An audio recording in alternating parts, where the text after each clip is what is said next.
Hello, ಎಲ್ಲರಿಗೂ ನಮಸ್ಕಾರ. ಲಕ್ಷ್ಮೀ ರಾಮು ಕಿಚನ್ಗೆ ಸ್ವಾಗತ. ಇವತ್ತು ನಾವು ರವಾ ಹಲ್ವಾ ಮಾಡ್ತಾ ಇದ್ದೀವಿ. ಇದು ತುಂಬಾ ಚೆನ್ನಾಗಿರುತ್ತೆ. ಕೇಸರಿ ಬಾತ್ ಅಲ್ಲ, ಇದು ರವಾ ಹಲ್ವಾ. ನೋಡ್ಕೊಳ್ಳಿ. ಇಲ್ಲಿ ನಾನು ಒಂದು ಬೌಲ್ಗೆ ಒಂದು ಚಿಕ್ಕ ಬಟ್ಲಷ್ಟು ರವೆ, ಹಾಗೆ ಅದೇ ಪ್ರಮಾಣದ ಹಾಲನ್ನು ತೊಗೊಂಡಿದ್ದೀನಿ. ಇಲ್ಲಿ ಹಾಲು ಕಾಯಿಸಿ ತಣ್ಣಗಾದ್ಮೇಲೆ ತೊಗೊಂಡಿದ್ದೀನಿ. ಎರಡನ್ನು ಮಿಕ್ಸ್ ಮಾಡಿ ಚೆನ್ನಾಗಿ ಒಂದು 10 ನಿಮಿಷ ರೆಸ್ಟ್ ಆಗೋದಕ್ಕೆ ಪ್ಲೇಟ್ ಮುಚ್ಚಿ ಇಟ್ಬಿಡೋಣ. ಈಗ ಇಲ್ಲಿ ಒಂದು ಪಾತ್ರೆ ಇಟ್ಟು ಒಲೆ ಮೇಲೆ ರವೆ ಯಾವ ಬಟ್ಲಲ್ಲಿ ತೊಗೊಂಡಿದ್ದೀವೋ ಅದೇ ಬಟ್ಲಲ್ಲಿ ನಾಲ್ಕರಷ್ಟು ನೀರು, ಒಂದು ಬಟ್ಲು ರವೆಗೆ 4 ಬಟ್ಲಷ್ಟು ನೀರನ್ನು ತಗೊಂಡು ಕಾಯೋದಕ್ಕಿಡೋಣ. ಸಕ್ಕರೆ ರವೆ ಎಷ್ಟು ತೊಗೊಂಡಿರ್ತೀವೋ ಅಷ್ಟೇ ಪ್ರಮಾಣ ಸಕ್ಕರೆ ಕಡಿಮೆ ಬೇಕು ಜಾಸ್ತಿ ಬೇಡ ಅನ್ನೋರು ಇನ್ನೂ ಸ್ವಲ್ಪ ಕಡಿಮೆ ಬೇಕಾದರೂ ತೊಗೋಬೋದು. ಸಕ್ಕರೆಯನ್ನು ಹಾಕಿ ಚೆನ್ನಾಗಿ ಸಕ್ಕರೆ ಕರಗೋವರೆಗೂ ಕೈ ಆಡಿಸಿ ತಿರುಗಿಸ್ಕೊಡೋಣ. ನಂತರ ಸ್ವಲ್ಪ ಕೇಸರಿ ದಳಗಳನ್ನ ಹಾಕಿ ಕುದಿಯೋದಕ್ಕೆ ಬಿಡೋಣ. ಅದು ಕುದೀತಾ ಇರಲಿ, ಅಷ್ಟರಲ್ಲಿ ನಾವಿಲ್ಲಿ ಡ್ರೈ ಫ್ರೂಟ್ಸ್ನೆಲ್ಲ ಫ್ರೈ ಮಾಡ್ಕೊಳ್ಳೋಣ. ಒಂದು ಬಾಣಲೆಗೆ 1 ಸ್ಪೂನ್ ತುಪ್ಪ ಹಾಕಿ ಅದಕ್ಕೆ ಕಟ್ ಮಾಡಿ ಇಟ್ಕೊಂಡಿರ್ತಕ್ಕಂಥ ಬಾದಾಮಿ ಒಂದು ಸ್ವಲ್ಪ ಫ್ರೈ ಆದ ನಂತರ ನಾವು ಗೋಡಂಬಿನ ಸೇರಿಸ್ಕೋಬೇಕಾಗುತ್ತೆ. ಗೋಡಂಬಿನೂ ಫ್ರೈ ಆದ ಮೇಲೆ ನಾವು ದ್ರಾಕ್ಷಿ ಸೇರಿಸ್ಕೊಳ್ಳೋಣ. ನಿಮ್ಗೆ ಯಾವ ಡ್ರೈ ಫ್ರೂಟ್ಸ್ ಬೇಕೋ ಎಲ್ಲ ಡ್ರೈ ಫ್ರೂಟ್ಸು ಸೇರಿಸ್ಕೋಬೋದು. ಆ ಕಡೆ ಸಕ್ಕರೆ ಪಾಕ ಕುದೀತಾ ಇರಲಿ, ಇನ್ನೂ ಒಂದು 2-3 ಮಿನಿಟ್ಸ್ ಕುದಿಬೇಕು. ಆದರೆ ಎಳೆ ಪಾಕ ಬರಬಾರ್ದು, ಸಕ್ಕರೆ ಚೆನ್ನಾಗಿ ಕುದಿಬೇಕು.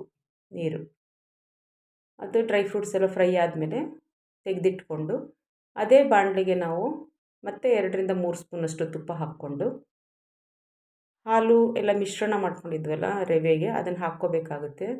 ನೋಡಿ, ಈಗ ಸಕ್ಕರೆ ಪಾಕ ಕುದ್ದಿದೆ, ಸುಮಾರು ಒಂದು 5 ನಿಮಿಷ ಕುದ್ದಿದೆ, ಸಾಕು, ಎಳೆ ಬರೋದು ಬೇಡ. ಆಫ್ ಮಾಡಿ ಪ್ಲೇಟ್ ಮುಚ್ಚಿಟ್ಬಿಟ್ಟಿದ್ದೀನಿ ನಾನು. ಹಾಲು ರವೆನೂ ಹಾಕಿದ್ವಲ್ಲ, ರವೆ ಎಲ್ಲ ಚೆನ್ನಾಗಿ ನೆಂದಿದೆ ನೋಡಿ ಹಾಲಲ್ಲಿ. ಇದನ್ನು ತುಪ್ಪದ ಜೊತೆಗೆ ಹಾಕಿ ಚೆನ್ನಾಗಿ ಹುರ್ಕೋಬೇಕೀಗ ನಾವು. ಗಂಟುಗಳಾಗದೇ ಇರೋ ರೀತಿಯಲ್ಲಿ ನಿಧಾನವಾಗಿ ಲೋ ಫ್ಲೇಮಲ್ಲೇ ಕೈ ಬಿಡದೆ ಚೆನ್ನಾಗಿ ಮಿಕ್ಸ್ ಮಾಡ್ಕೋಬೇಕಿದು, ಹುರ್ಕೋಬೇಕು, ಚೆನ್ನಾಗಿ ಹುರಿಬೇಕಿದ್ರಲ್ಲೇ. ನೋಡಿ, ನನ್ನ ಚಾನಲ್ನ ಇದುವರೆಗೂ ಯಾರೆಲ್ಲ ಸಬ್ಸ್ಕ್ರೈಬ್ ಮಾಡದೆ ನೋಡ್ತಾ ಇದ್ದೀರಾ ದಯಮಾಡಿ ಸಬ್ಸ್ಕ್ರೈಬ್ ಮಾಡ್ಕೊಳ್ಳಿ. ಹಾಗೆ ಪಕ್ಕದಲ್ಲಿರ್ತಕ್ಕಂಥ ಬೆಲ್ ಐಕಾನ್ನ ಪ್ರೆಸ್ ಮಾಡಿದ್ರೆ ನಾನು ಹಾಕ್ತಕ್ಕಂಥ ಪ್ರತಿಯೊಂದು ವಿಡಿಯೋದು ನೋಟಿಫಿಕೇಷನ್ಸ್ ಬರುತ್ತೆ. ಆಗ ನೀವು ಎಲ್ಲ ವಿಡಿಯೋಸನ್ನು ಸ್ಕಿಪ್ ಮಾಡದೆ ನೋಡ್ಕೋಬೋದು. ನೋಡಿ, ಈ ರೀತಿ ಉರಿತಾ ಈ ರೀತಿ ಉದುರುದ್ರಂಗೆ ಆಗುತ್ತೆ. ನಂತರ ಹಾಗೆ ಇದೇ ಉರಿತಾ ಇದ್ದರೆ ನಾವು ಏನು ತುಪ್ಪ ಹಾಕಿರ್ತೀವೋ ಆ ತುಪ್ಪ ಎಲ್ಲ ಬಿಡುತ್ತೆ ರವೆಯಿಂದ ಹೊರಗೆ, ಅಲ್ಲಿವರೆಗೂ ಹುರ್ಕೋಬೇಕು ನಾವು.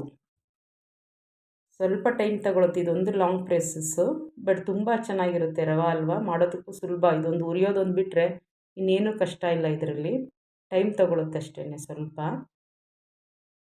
ನೋಡಿ, ಹೀಗಾಗಿದೆ, ಎಲ್ಲ ಎಣ್ಣೆ ಎಲ್ಲ ಬಿಡ್ತಾ ಇದೆ. ಈ ಸಮಯದಲ್ಲಿ ನಾವು ಸಕ್ಕರೆ ಎಲ್ಲ ಕರಗಿಸಿಟ್ಕೊಂಡಿದ್ವಲ್ಲ ನೀರು, ಅದನ್ನು ಸ್ವಲ್ಪನೇ ಹಾಕ್ಕೊಂಡು ರವೆನ ಗಂಟಿಲ್ಲದೆ ಇರೋ ರೀತಿಯಲ್ಲಿ ತಿರುಗಿಸ್ಕೊಡ್ಬೇಕಾಗುತ್ತೆ. ನೀರೆಲ್ಲ ಒಟ್ಟಿಗೆ ಹಾಕ್ಕೊಂಬಿಟ್ರೆ ಏನಾಗುತ್ತೆ, ಗಂಟಾಗ್ಬಿಡುತ್ತೆ. ಹಾಗಾಗಿ ಸ್ವಲ್ಪನೇ ಹಾಕ್ಕೋಬೇಕು. ಸ್ವಲ್ಪನೇ ಹಾಕ್ಕೊಂಡು ಈ ರೀತಿ ನಿಧಾನಕ್ಕೆ ಗಂಟಾಗದೇ ಇರೋ ರೀತಿಯಲ್ಲಿ ನಾವು ಮಿಕ್ಸ್ ಮಾಡಿಕೊಡ್ಬೇಕು. ನೋಡಿ, ಈ ರೀತಿ ಆಗುತ್ತೆ. ಮತ್ತು ಉಳಿದಿರ್ತಕ್ಕಂಥ ನೀರನ್ನು ಸಹ ಹಾಕಿ ನಾವು ತಿರುಗಿಸ್ತಾ ಇರೋಣ, ಕೈ ಬಿಡದೆ ತಿರುಗಿಸ್ತಾ ಇರಬೇಕು. ಎಲ್ಲ ಹೊಂದುತ್ತೆ, ಚೆನ್ನಾಗಿ ಹೊಂದ್ಕೊಂಡು ಅದಕ್ಕೆ ಬರುತ್ತೆ, ಅಲ್ಲಿವರೆಗೂ ನಾವು ತಿರುಗಿಸ್ತಾ ಇರಬೇಕು. ರುಚಿಗೆ ಸ್ವಲ್ಪ ನಾನು ಏಲಕ್ಕಿ ಪುಡಿ ಹಾಕ್ಕೋತಾ ಇದ್ದೀನಿ. ಅದನ್ನು ಹಾಕಿ ಚೆನ್ನಾಗಿ ತಿರುಗಿಸ್ತಾ, ಇನ್ನೇನು ಬರ್ತಾ ಇದೆ, ಗಟ್ಟಿ ಆಗ್ತಾ ಇದೆ ಅನ್ನೋಷ್ಟರಲ್ಲಿ ನಾವು ಈ ಡ್ರೈ ಫ್ರೂಟ್ಸ್ ಏನು ಫ್ರೈ ಮಾಡಿ ಇಟ್ಕೊಂಡಿದ್ವೋ ಅದನ್ನೆಲ್ಲ ಸಹ ಸೇರಿಸಿ ಮತ್ತೆ ತಿರುಗಿಸ್ತಾ ಇರಬೇಕು. ಇನ್ನೊಂದು 2-3 ನಿಮಿಷ ತಿರುಗಿಸೋದ್ರಲ್ಲಿ ಹಲ್ವದ ಹದ ಬರುತ್ತೆ, ಗೊತ್ತಾಗುತ್ತೆ. ಅದು ನಾವು ಯಾವ ಹದದಲ್ಲಿ ಇದು ಇಟ್ಟಿರ್ತೀವೋ ಅದೇ ಕನ್ಸಿಸ್ಟೆನ್ಸಿಲೇ ಇರುತ್ತೆ, ಗಟ್ಟಿ ಆಗೋದಾಗಲಿ ಏನೂ ಆಗೋಲ್ಲ. ಇದು ಅಷ್ಟು ಚೆನ್ನಾಗಿರುತ್ತೆ ಇದು. ನೋಡಿ, ಈಗ ರೆಡಿ ಆಯಿತು. ಒಂದು ಸರ್ವಿಂಗ್ ಬೌಲ್ಗೆ ಹಾಕ್ಕೊಳ್ಳೋಣ. ದ್ರಾಕ್ಷಿ ಗೋಡಂಬಿ ಎಲ್ಲ ಸ್ವಲ್ಪ ಹಾಕಿ, ಸ್ವಲ್ಪ ನಾನು ಮೇಲೆ ಗಾರ್ನಿಷಿಂಗೋಸ್ಕರ ಇಟ್ಕೊಂಡಿದ್ದೆ, ಅದನ್ನು ಸಹ ಈಗ ಮೇಲೆ ಹಾಕಿದ್ರೆ ರುಚಿಯಾದ ರವೆ ಹಲ್ವಾ ಸಿದ್ಧ ಆಯಿತು. ಇನ್ನೊಂದು ಹೊಸ ರೆಸಿಪಿಯೊಂದಿಗೆ ಮುಂದಿನ ವಿಡಿಯೋದಲ್ಲಿ ಭೇಟಿಯಾಗೋಣ. Thank you. ನಮಸ್ಕಾರ.